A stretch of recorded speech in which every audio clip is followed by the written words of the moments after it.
Very nice having you today. You said that with your company Funnelcast, you're able to predict where the revenue is coming from and which deals are going to close. So I'm very intrigued. Can you please tell us how is that even possible? Well, it's possible to do it on a portfolio basis. And it's no one can tell you on a specific deal which deal will close or which one won't close.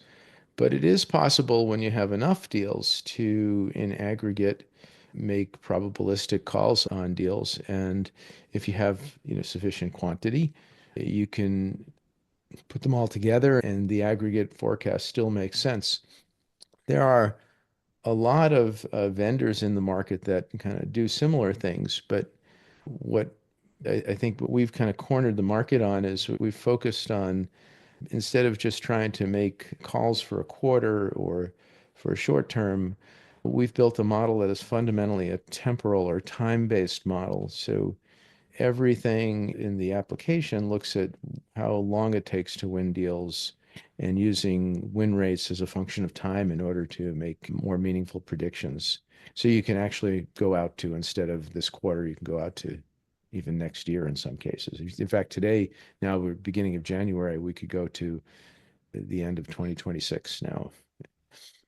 Yeah. I was blown away by the numbers that you shared with me about one of your case studies. So people probably have no idea how estimating deals that they should focus on can drastically change the actual closed deals, right? Can you share a little bit, the results of your recent case study? Sure. Yeah, so this is one of the things people get hyper focused on hyper accuracy of sales forecasts. And it's, as I said, it's not possible to be as accurate on certainly on individual deals. Um, but it's actually a great way to measure the performance of a model is to actually submit it to a kind of portfolio analysis. That was what our case study focused on. What we did was we looked at a subset of the deals that managers are typically focusing on in order to close and make the quarters. So we went to about 50 different customers and said, well, tell me, how do you prioritize what you're working on? And you get one of two reactions. On one hand, they say, we focus on the biggest deals. So big deals get all the attention. The other answer you get a little bit less frequently is, we've got this commit list, and anything on the commit list gets resources. So you have two different methodologies that are really kind of ad hoc. If you start peeling the onion a bit, people will say, well, sometimes deals outside of the commit list will work on as well. We'll get priorities because they're promising and so forth. What really happens is people have these ad hoc approaches to figuring out what to work on. And they're not bad. They're actually pretty good. We know this because we've measured it. um, but what we did in our study was we compared the performance of either the top deals in terms of size or the list of the commit list size, those two lists, and we compared them to a comparable size set of recommendations that came out of our algorithms.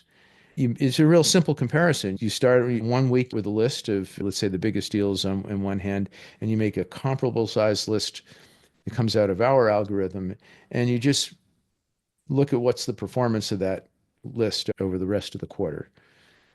And you do that once and you find ours is a little bit better or sometimes a lot better. And you do it, if you really want to do this test, you do it. You say, let's compare that next week as well, because maybe this week was a fluke. And you do that every week. In our case, we did it for 6 quarters with a company. And then we did it with 4 other companies for 6 quarters. And we did it with the commit list deals. And so we've got 5 companies in this case study, and we're looking at their ad hoc lists, compare that to the performance of a set of recommended deals that we come up with of the same size. And you do that over 6 quarters and you measure what happened, and it's remarkable. The average gain is about 60%. So you get, so That is our, mind blowing. I the was yeah, expecting 10% or yeah, 20% because in my mind, like that's a big improvement, right?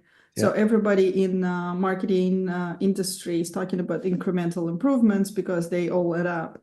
But the craziness that you can improve the close rate of your deals by 60%, by just properly prioritizing with your algorithm, I think that's Yeah. extremely Yeah, so I valuable. want to be careful. I'd say you'll sell 60% more. It's actually not quite true because what we're doing Okay. is we're telling people earlier on what to focus on. And this Yes. is the key thing. We're telling them early on in the quarter, these are the deals that are worth your time and effort. Let's be clear. They figured it out later on to work on those deals. They just weren't when we identified them in the top priority list. So, what we're saying is if you use our list will yield 60% more sales on average. And, so you have to ask yourself, well, what's the value of knowing earlier in the quarter, a list of deals that's much more likely to close and close successfully in your favor?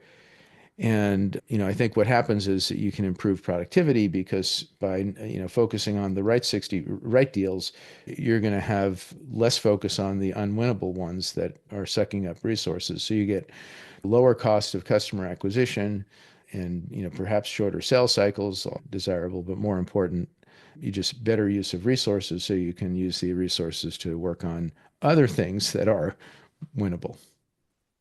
Yeah. And I think, in the end, it still adds up to getting more deals because if you waste your time on the deals that don't close, definitely going to close less. Of course you will, and So, I can measure, objectively measure the performance of our recommended deal list versus the ad hoc lists that customers yeah, use. I appreciate Yeah, that yeah. transparency. Thank you.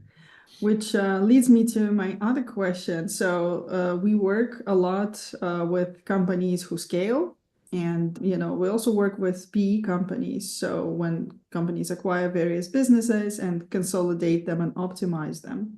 So I find it could be very much applicable in this case, like when multiple companies are joined under one roof.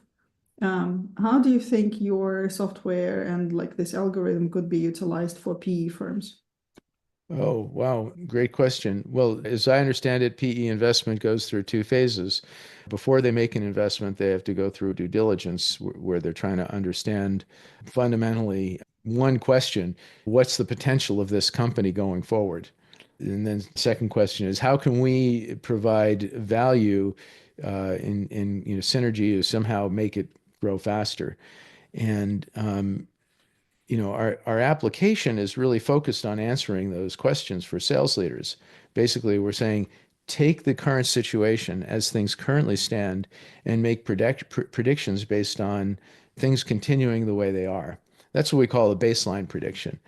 And so that's sort of the starting point. And it's a very carefully constructed, rigorous analysis that will produce an expected outcome as well as a distribution of outcomes. So instead of giving somebody one number, we'll tell you here's a range and here's what the distribution looks like. But then we tell them here are the most impactful things to work on in terms of market development or deal development that will advance the or shift the curve to the right, essentially, or help you sell more.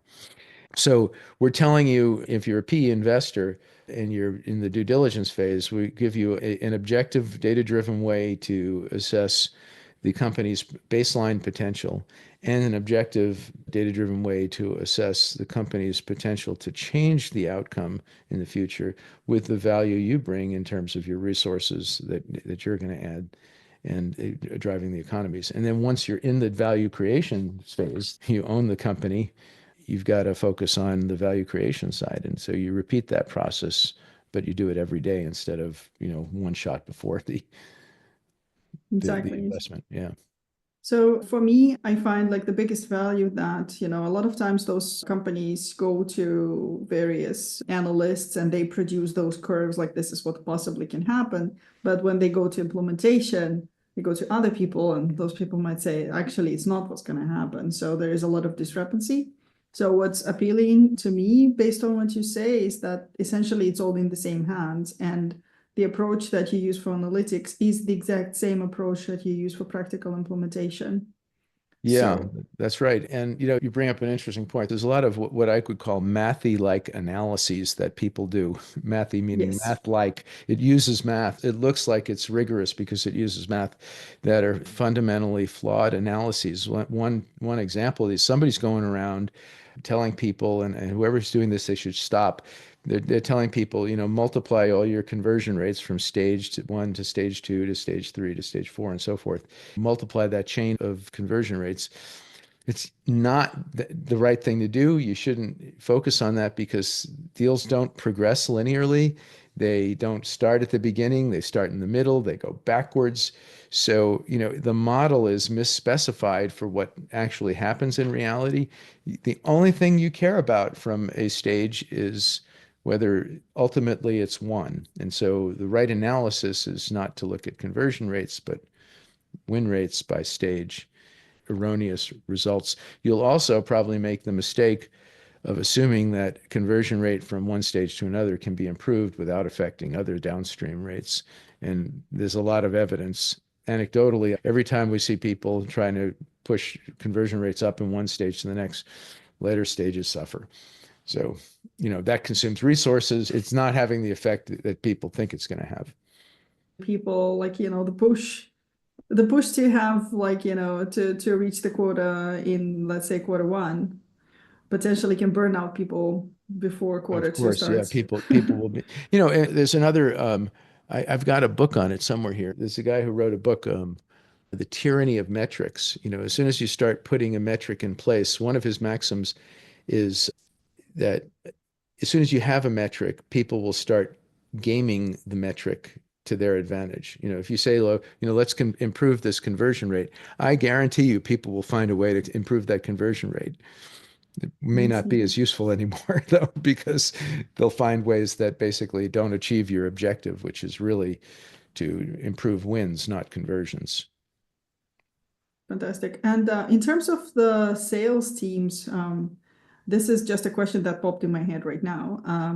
I'm just wondering, like, do you see, like, if you empower people, sales professionals with this prediction with the tools, do you see difference between various sales team performances? And if some of those teams perform better, what kind of qualities those teams have? We always see differences among the different sales teams. Sometimes that's due to the nature of the customers they're pursuing. Sometimes it could be the geographies they're in, or we don't know the underlying causes. So I'm speculating Mhm. on what it might be, but we always do see. And in fact, one of the analyses we like to look at is the win rate for each segmented by each group. So you'll see, for example, win rates in Japan are always way higher than the win rates in the US. Now, why is that? Are they that much better salespeople in Asia Pacific or Japan? I think no. I think it's usually the way things are managed and culturally, people don't put deals into the CRM in Asia Pacific until much later in the sales process. Hmm. So I've seen the difference be as high as the win rate is, let's say, in the US, 10 or 15% for deals overall. Over time, it gets to 10 or Yeah. 15%. In Asia Pacific, it's 85 to 95%. Oh, wow. Yeah, and these are real figures I'm quoting, and we see this kind of thing all the time. So when you see win rate differences, you have to really ask yourself what's going on. What's the underlying cause of this? Is it different uses or different types of customers? You can't necessarily blame the team and punish the US over, I love the example. yeah. Yeah, I've seen that multiple times. It happens to be not only true near my experiences in recent times, because I saw that just in the last month. fantastic. Gives us a really good international perspective. If you were to give one piece of advice for PE firms or just for companies who have a lot of deals going and they want to essentially close more revenue with what they have, improve productivity, and improve the overall company performance, what would be the one thing that you would recommend them to do? Well, the easiest thing is use our application because it shows you every day how to do all that. But my one piece of advice, serious advice is, you know, I think that the there's a groupthink in B2B sales that's fundamentally flawed. The groupthink is let's try to maximize forecast accuracy and pipeline coverage ratios. Let's maximize pipeline essentially and maximize forecast accuracy. And I get it. I know why, repeatability and reliability is useful.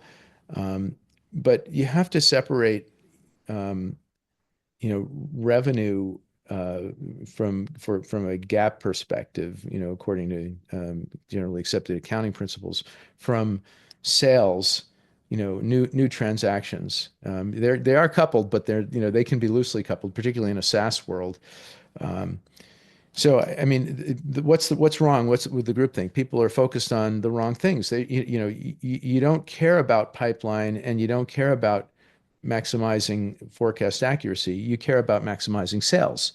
And all this focus on hyper accuracy and of forecasts and focusing on maximizing pipeline causes you to divert efforts from maximizing sales.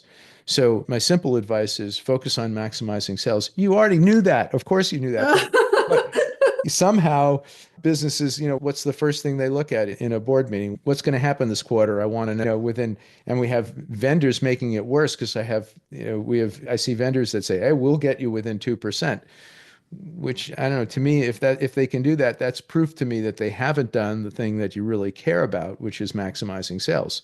Because Yes. it's incompatible to say I'll maximize sales and I'll get you within 2% accurate forecasts way early on in the quarter. And the other piece of this, I'm going to give you two pieces of advice, is when you look at the expected outcome, don't consider it a single number. No one can tell you with precision. There's a distribution. And so the most important thing is to understand what that distribution is. I'll give you an example. If you have one big deal, let's say you have $1 million deal, that's one deal, and you have 100 other deals that total to $1 million of expected outcome, you have a bimodal distribution for the quarter. You have, whatever the 100 deals it looks like centered around 1 million, and you got another, lump out at 2 million where you add that other million into it. And the average might be 1.5. A lot of algorithms or forecasting algorithms would give you the expected outcome, which is 1.5 million in that case. Or it could be more, it could be less, depending upon the probabilities involved. But the point is, it's bimodal. It's never going to happen. It's giving you a forecast of what's never going to happen. What you really care about is what does it look like if it does happen? What does it look like if it doesn't happen? And people know that already, yet, they say, give me your number. All right. Well, if you give me your number, you're probably going to be wrong in that case. So understand the distribution. And then, my third piece of advice, I know you only asked for Oh, one. good. Focus on the things you can control that have an effect on the outcome. Pipeline you control. Pipeline is very weakly correlated to the expected outcome or to the actual outcome. Pipeline is something you control, but weakly correlated. Focus on the things you can control that are correlated to outcomes you care about selling more. So what are those things? It's adding the right pipeline, and that we can quantify because our math looks at different characteristics of deals, and we'll tell people what's the right kind of deal at the right time, advancing the key deals and improving the rate at which you're adding deals. So it's really simple basic things. Focus on advancing the right deals and adding the right deals in the right quantity in order to meet your goals. If you don't have a way to compute those things or understand those things mathematically, you'll end up with ad hoc solutions that are not bad, but you can do better. I mean, the math will tell you how to do better. And that's what you're trying to do if you're an investor. You're trying to maximize what you're going to get out of the investment. And you can use math to do that. Yeah. I think for me, it is like the practical math. I love math myself. And, we always talk to customers, let's do some math. What is practically possible, not what theoretically is desirable. And I think across everything that we have discussed today, there is a very clear line between what the good deal actually is, what the realistic anticipation of the outcome is, and what is practically possible. I think that is very important. It was striking for me that you mentioned pipeline because everybody's focusing on blowing up that pipeline, but we all know that not all potential deals and leads are good ones. That's right. So my fourth piece of advice is stop measuring total pipeline. Measure instead the rate of which you're creating qualified deals. All right. And so why do I say don't measure total pipeline? It's too easily gamed. The size of deals is unknown until the very late stages of the sales process. And it can change pretty dramatically. So you really can't, as you create an opportunity, you can't say how big it's going to be. And so it's fiction. It's somebody's imagination, it's somebody's aspirations. And if you say, look, we want, 3x pipeline coverage over our goal, I assure you, you'll get that eventually, because people will say, okay, we'll do two things. They'll inflate the value of deals as they get added. They'll hold on to lost deals longer because it makes the pipeline metric look better. And you won't have achieved the goal that you really care about, which is selling more or beating your goal, Okay. your sales goal. Fantastic. Yeah, that is really amazing. And you've definitely shown the drastic positive and negative people can go to, like, how sometimes giving people pressure and giving sales teams pressure can result in something absolutely undesirable. Yeah. Thank you. I appreciate your time. Thank you. It's been delightful to chat.